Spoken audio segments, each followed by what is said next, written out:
Já são 9 jogos disputados, 8 vitórias e um empate. A equipe coral soma 25 pontos até o momento. O ataque do Ferrão, meu amigo, marcou 18 gols. Goleiro Douglas só foi vazado 2 vezes. Para isso, falar um pouco mais do Ferroviário. Aqui o presidente Aderson Maia Júnior, hoje é o nosso convidado do Camisa 8. Também aqui o meu parceiro de Camisa 8, Bruno Balacó. Sejam muito bem-vindos. Seja bem-vindo, é isso aí, presidente. Mais uma vez, seja bem-vindo aqui ao Camisa 8 para a gente falar do Ferroviário. Já de quebra, hoje é domingo, já quarta-feira tem clássico contra o Atlético Cearense. Expectativa é continuar nessa boa fase, é claro, não é isso? Bom dia. Claro, bom dia. A expectativa é dar continuidade a esse trabalho e a esse planejamento, né? Apesar de nós estarmos já classificados, mas o foco tem que permanecer, já que quando chegar no mata-mata é outro campeonato, né? Então, nada que se construiu hoje, lá na frente, se não dá continuidade, não vai resolver. Presidente, tem um detalhe interessante. A gente costuma brincar aqui que nem o torcedor mais otimista do Ferroviário imaginava o início de Série D tão arrasador, porque são 9 jogos, 8 vitórias, um empate, nenhuma derrota. O time é a melhor campanha de todas as séries do Campeonato Brasileiro. O torcedor coral mais otimista não diria isso, mas a diretoria esperava esse início tão avassalador da equipe na Série D? Balacó, a gente esperava um bom trabalho, né? Porque a gente já vinha fazendo esse planejamento já desde dezembro, focado justamente nesse campeonato. Que eu sempre digo isso, que a gente sempre trabalhou focado no acesso da Série C, para a Série C, né? Então a gente acreditava já que nesse grupo, que esse trabalho, que esse planejamento todo, através do Raul, que é o executivo, e o Paulinho lá no comando técnico, né? Junto com essa equipe, a gente chegaria à fase decisiva da Série D. Aí, como eu disse, aí já é um outro campeonato, é mais difícil, que é o mata-mata, né? É uma coisa mais complicada. Verdade. Presidente, a gente estava conversando aqui nos bastidores sobre a torcida do Ferroviário. A torcida do Ferroviário não está acompanhando o seu time quando joga em casa. Como é que é isso, presidente? Ou seja, a torcida não está comparecendo naquele número que vocês esperavam. Dá para puxar a orelha lá do pessoal que está em casa e dizer, vamos ao estádio, tem promoção para mulher, para criança e a galera não está comparecendo, presidente? É isso mesmo?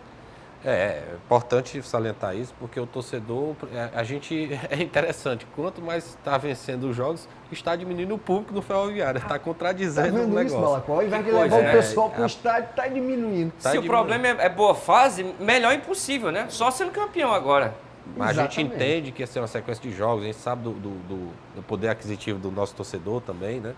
Mas, assim, existem várias promoções. Teve um momento de mulheres de graça, agora é a meia solidária, né? Que você que ainda vai permanecer nesse jogo do Atlético, a meia solidária, onde você paga meia e leva um quilo de alimento não perecível, entra no estádio.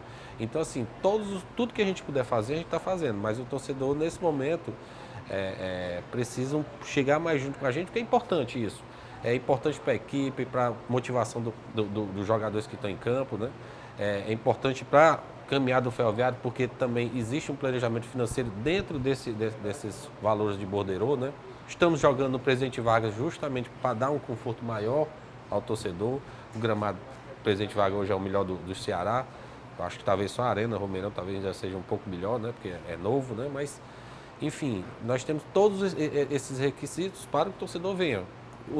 Venda de material, venda de camisas, souvenirs.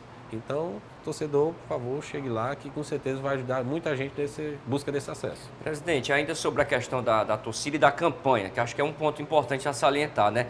Tá indo tudo muito bem dentro do planejamento, mas como é que fica o planejamento da diretoria em relação a até onde o time pode ir? Porque essa campanha de primeira fase, ela é muito importante porque o Ferroviário já está classificado matematicamente, vai ficar fatalmente em primeiro lugar, mas depois vem uma série de 3 mata-matas, né? Que todo esse trabalho da primeira fase, que foi até agora perfeito, ele vai ser colocado em xeque em 3 mata-matas seguidos. Não adianta nada chegar nessa primeira fase, arrebentar e no mata-mata já ter problemas. Como é que você está preparando, junto com a comissão técnica e diretoria, e a própria diretoria, os jogadores, para lidar com esses mata-matas e não deixar, de repente, o time deixar aquele salto mais alto, né, nessa fase, porque certamente o Ferroviário pode encontrar times de camisa menor do que ele no mata-mata, mas isso não pode fazer com que o time esmoreça e também acabe morrendo na praia, como a gente fala, né? O tubarão não pode morrer na praia.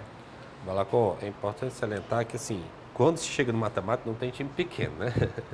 Pode ter o mais tradicional do que o outro, mas pequeno não tem. Porque, como diz, é mata-mata. Qualquer acidente de percurso, você morreu. Então, a gente está convicto disso, o grupo é muito consciente disso, né?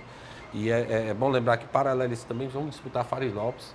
Então, daí a importância também essa logo classificação agora antecipada, porque agora vamos focar um pouco na Fares Lopes nesse mês de julho, já para se classificar, porque é importante, porque tem a Copa do Brasil aí, que é uma vaga que nós estamos almejando para o ano que vem, já dentro do planejamento. Então está muito focado, o grupo está muito focado nisso, tranquilo com isso. Agora, sabemos que é difícil. Não sabemos, assim, talvez a logística de um mata-mata, uma Série D, pode ser mais complicado. Você ir para um estado, para o interior de um estado, que fica a logística ser complicada. Só que até isso nós estamos já habituados e preparados. Tivemos agora recentemente, nessa primeira fase, uma viagem para o interior do Maranhão, Cordino, que a Barra da Corda, lá do interior do Maranhão. Foi 60 quilômetros de terra batida, um ônibus rodando. 60 para ir e para voltar. 60 então, para ir e para 120. voltar. Mas, assim, graças a Deus o time deu sucesso lá, venceu, né?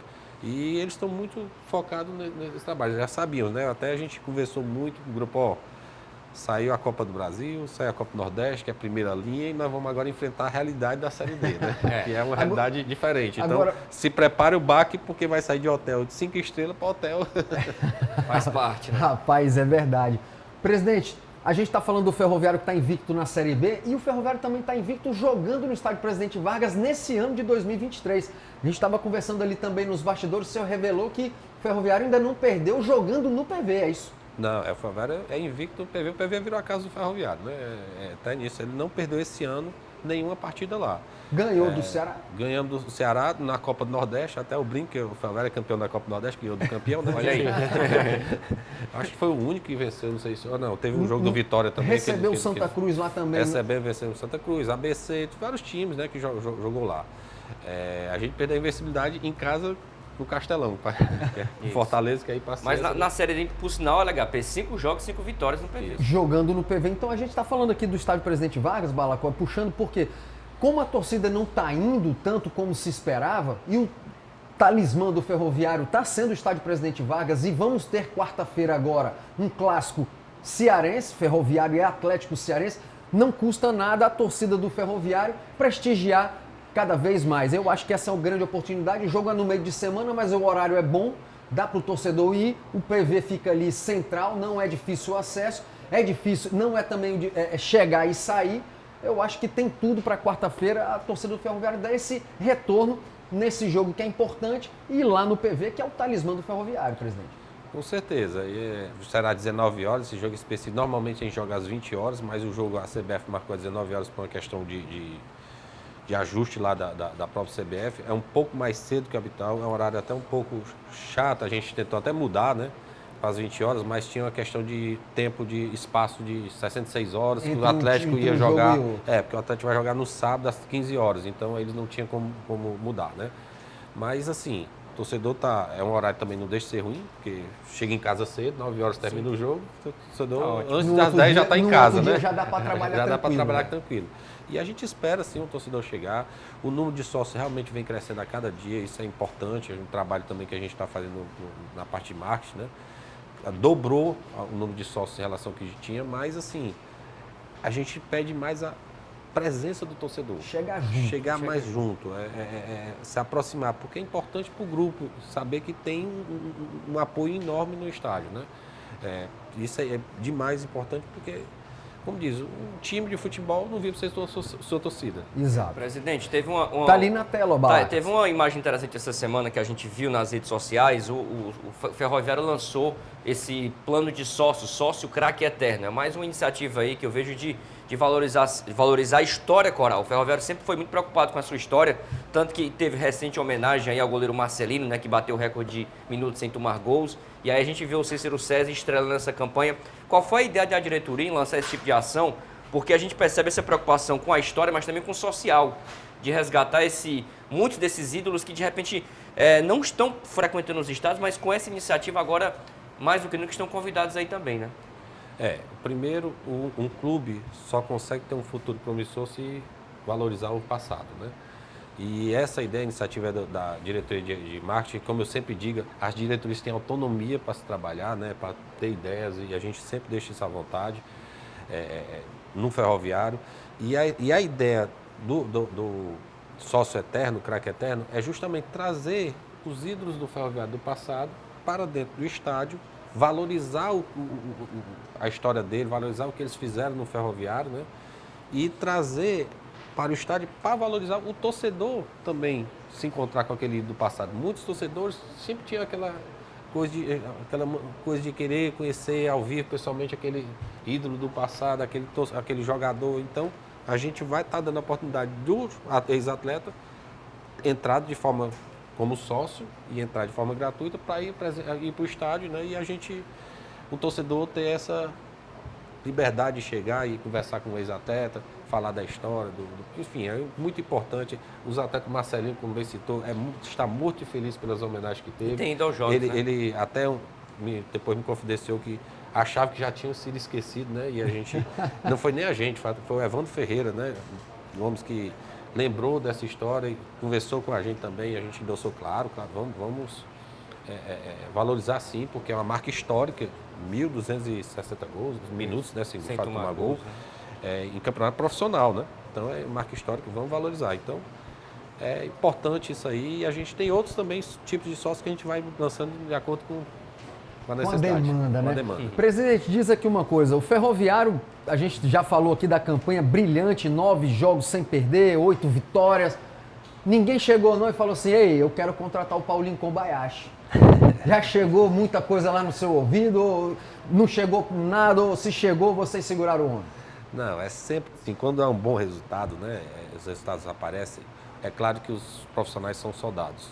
O Paulinho não é diferente, o Paulinho tem um baita do treinador, qualificado, ele foi soldado sim, mas ele, como disse, a gente fez um planejamento e trabalhou naquele foco e todo mundo está focado naquele objetivo. Então, às vezes, nem sempre o dinheiro vale muito.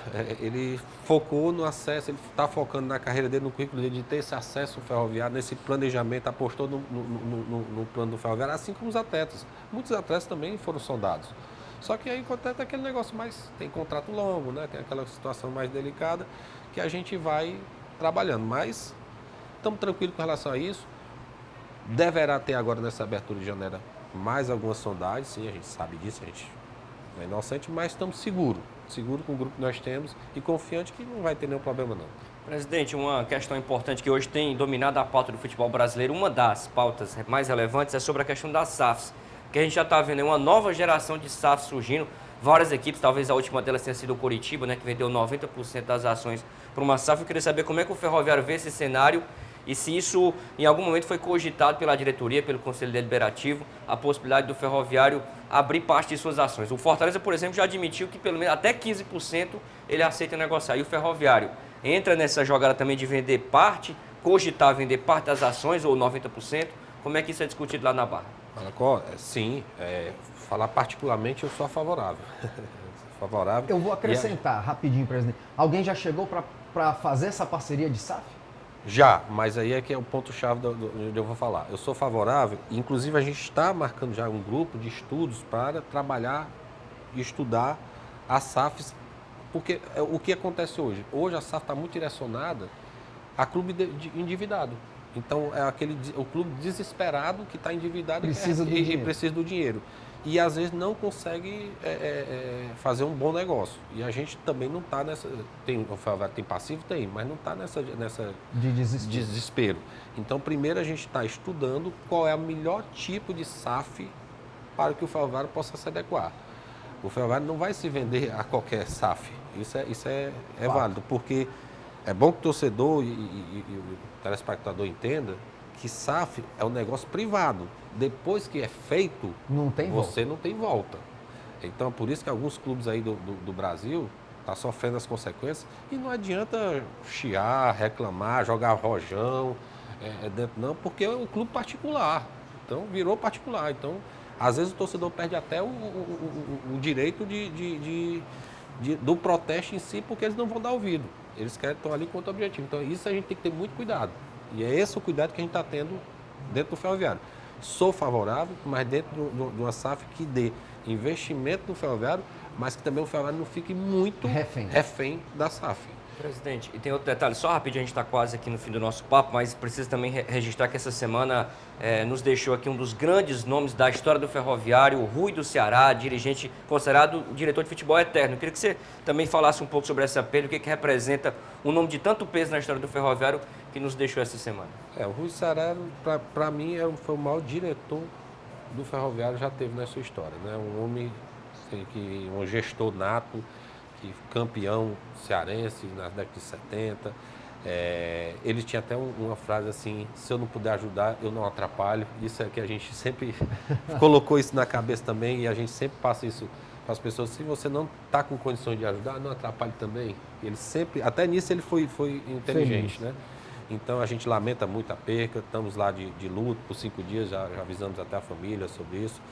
Foi uma perda muito triste para a gente, mas a vida, acontece, é o ciclo da vida, né? A gente lamenta, mas... Ele deixou um legado também, né? Com certeza, um legado.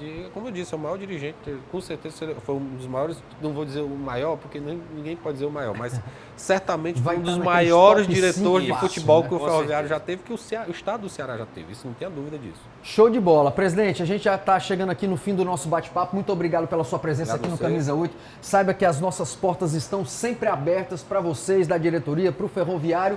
Não é isso, Balacó? Perfeito, sempre. Ferroviário sempre muito bem-vindo e sempre colaborando aqui com grandes debates aqui. Já recebemos aqui Paulinho, Ciel, Douglas e agora o presidente mais uma vez. Obrigado pela presença. Eu agradeço a presença, eu agradeço aqui.